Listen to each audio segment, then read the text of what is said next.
So here we are adding coin which will be destroyed, and for that we will write a script in C hash. So the full script should look like so: public class collection mono behavior.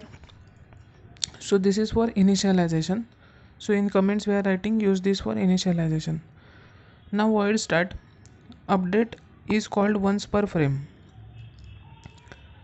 Now void update private void on trigger enter 2D collider 2D other.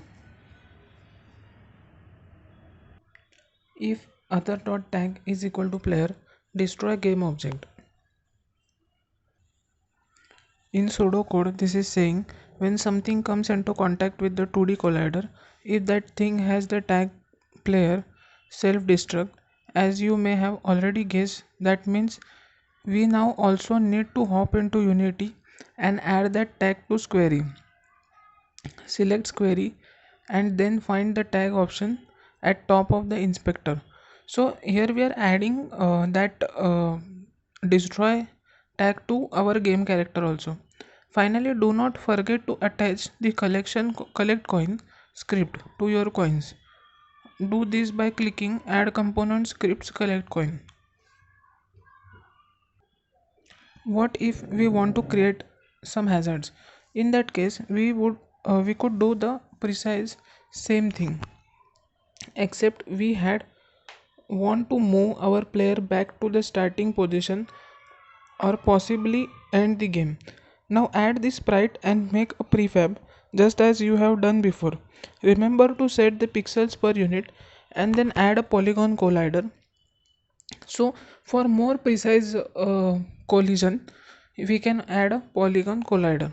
You will probably need to shape it yourself to fit around the spikes nicely too. So this polygon collider is a tool which has more options for precisely shape according to our object. You will be adding a script just like last time, and the code will be very similar this time around 2 with a slight twist. Now it will say the following.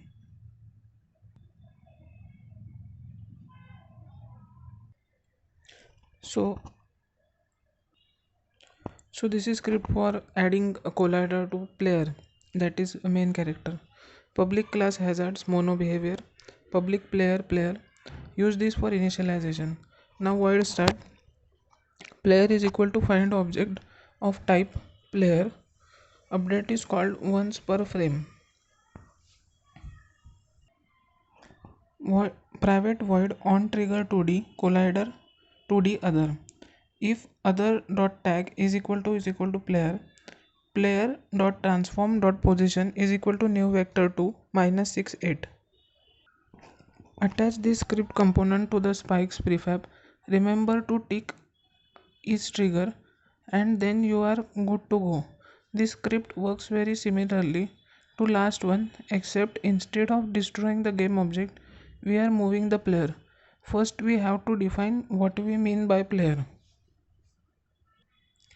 which we do by looking for objects attached to player script.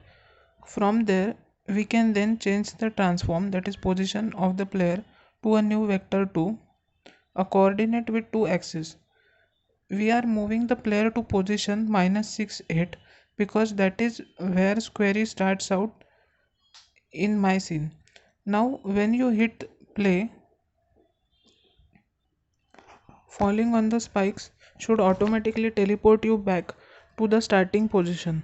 That is not very glamorous, but it does the job and illustrates the point. In the future chapters we will look at how to kill and respawn the player properly, as well as how to tally up points for collectibles.